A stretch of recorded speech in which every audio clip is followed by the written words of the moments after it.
2008 সালে রাঙামাটিতে মিনি চিড়িয়াখানা স্থাপনের পর সেখানে আনা হয় কয়েকটি ভাল্লুকছানা।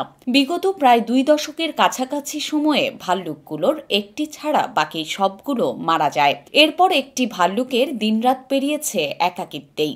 অবশেষে সেই একাকিত্ব নিঃসঙ্গতার অবসান হলো। নিঃসঙ্গ ভাল্লুকটিকে উদ্ধার করে বনে ফিরিয়ে দেওয়ার উদ্যোগ নিয়েছে বন বিভাগ। একই সঙ্গে মিনি চিড়িয়াখানাটির অন্য সব বন্যপ্রাণীকেও উদ্ধার করা হয়েছে। সোমবার দুপুর 12:30টার দিকে বন অধিদপ্তরের বন্যপ্রাণী অপরাধ দমন ইউনিটের একটি দল রাঙামাটি পার্বত্য জেলা পরিষদ পরিচালিত মিনি চিড়িয়াখানাতে গিয়ে বন্যপ্রাণীগুলো উদ্ধার করে। এরপর সেগুলো নিয়ে যাওয়া হয় দেশের প্রথম সাফারি পার্ক কক্সবাজারের চকরিয়ায় অবস্থিত ডুলা হাজরা সাফারি পার্কে। এর আগে অবশ্য জেলা পরিষদই বন বিভাগের বিশেষ এই ইউনিটকে বন্যপ্রাণীগুলো হস্তান্তরের কথা জানায়। রাঙামাটি পার্বত্য জেলা পরিষদ সূত্রে জানা গেছে, জেলা পরিষদ পরিচালিত মিনি চিড়িয়াখানাটি সংশ্লিষ্ট মন্ত্রণালয়ের অনুমোদন পায় 2008 সালের 4 আগস্ট।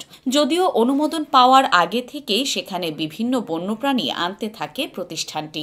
বিভিন্ন সময়ে রোগাক্রান্ত হয়ে খাবার সংকট ও যথাযথ পরিচর্যার অভাবে কিছু বন্যপ্রাণী মারা গিয়েছে। চিড়িয়াখানাটি রাঙামাটি পার্বত্য জেলা পরিষদের আয়বর্ধক প্রকল্প না হওয়ায় এটির প্রতি মনোযোগী ছিল না প্রতিষ্ঠানটি।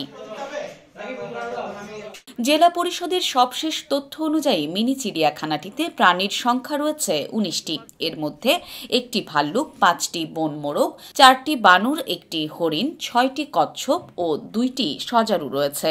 তবে বন বিভাগের বন্যপ্রাণী অপরাধ দমন ইউনিট জেলা পরিষদের তথ্য অনুযায়ী 19টি প্রাণীর মধ্যে 2টি ব্যতীত 17টি প্রাণী উদ্ধার করা হয়েছে। উদ্ধার করে প্রাণীগুলো কক্সবাজারের ডুলা হাজরা সাফারি পার্কে নেওয়া হচ্ছে। সেখানে কোয়ারেন্টাইন ও যথাযথ চিকিৎসা শেষে প্রাণীগুলো বনে অবমুক্ত করা হবে। স্থানীয়রা বলছেন, রাঙামাটি জেলা শহরের এক প্রান্তে সুখী-নীলগঞ্জ এলাকায় নিরিবিলি প্রাকৃতিক পরিবেশের মধ্যেই চিড়িয়াখানা প্রকৃতি বান্ধব পরিবেশে স্থাপন করা হলেও কর্তৃপক্ষের উদাসীনতার কারণে উদ্যোগটি বিফলে গেছে। উল্টো বন্য প্রাণী ধরে এনে লোহার খাঁচায় বন্দী করায় খাবার ও অসুখে মারা গেছে প্রাণী। পরিবেশবাদীরা বলছেন, মিনি চিড়িয়াখানার নামে প্রায় 2 দশক ধরেই বন্যপ্রাণীগুলো আটকে রাখে রাঙামাটি পার্বত্য জেলা পরিষদ। এটি নিয়ে বিগত কয়েক বছর ধরে বিভিন্ন সভা সেমিনারে প্রসঙ্গ উঠলেও যথাযথ ব্যবস্থা নেয়নি জেলা পরিষদ। মিনি চিড়িয়াখানাটিতে শিশু পার্ক তৈরি সহ নানান আলাপ উঠলেও কোনোটিতেই নজর দেয়নি তারা। অবশেষে অন্তর্বর্তীকালীন পরিষদ গঠনের পর তারা বন্যপ্রাণীগুলো বন বিভাগকে হস্তান্তরের উদ্যোগ নেয়।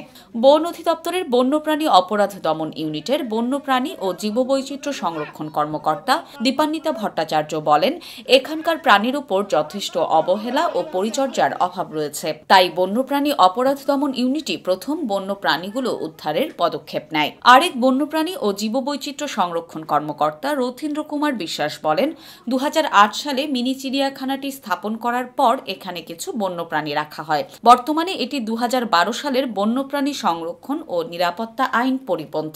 এগুলো শারীরিক বল্লকের অবস্থা ভালো ও আমাদের যে হরিণ দেখছি হরিণের অবস্থা আছে মোটামুটি, কিন্তু স্কিনের প্রবলেম আছে। এরপরে আমরা বানরও দেখছি, বানরও প্রবলেম আছে স্কিনে, আর অন্যান্য প্রাণীগুলো আছে মোটামুটি। তো আমরা এগুলোকে এখন ট্রাঙ্কুলাইজ করেছি, আর কিছু আমরা এমনিতে ফিজিক্যালি রেস্কিউ করেছি, ফিজিক্যাল রেস্টিং করেছি। মন্ত্রণালয়ের মাধ্যমেই বন অধিদপ্তরে যোগাযোগ করে, সেই হিসেবে ওনারা কিছু ক্ষেত্রে কিছু প্রাণীর জন্য যোগাযোগ করে এনেছিলেন। পরবর্তীতে অন্যান্য যে প্রাণীগুলো এসেছে এগুলা কিভাবে এসেছে এটা কিন্তু বন অধিদপ্তর জানে না। পুরী নামে একটা মিনি চিড়িয়াখানা ছিল, সেখানেও আমাদের গত সপ্তাহে উদ্ধার কার্যক্রম পরিচালনা করা হয়েছে। তো বাংলাদেশের যে জায়গায় অবৈধভাবে স্থাপিত মিনি চিড়িয়াখানা ব্যক্তি পর্যায়ে আছে, এটা আইন পরিপন্থী। অতএব আমরা আইনের প্রয়োগের মাধ্যমে তাদের সাথে এটা প্রয়োগ করা হচ্ছে।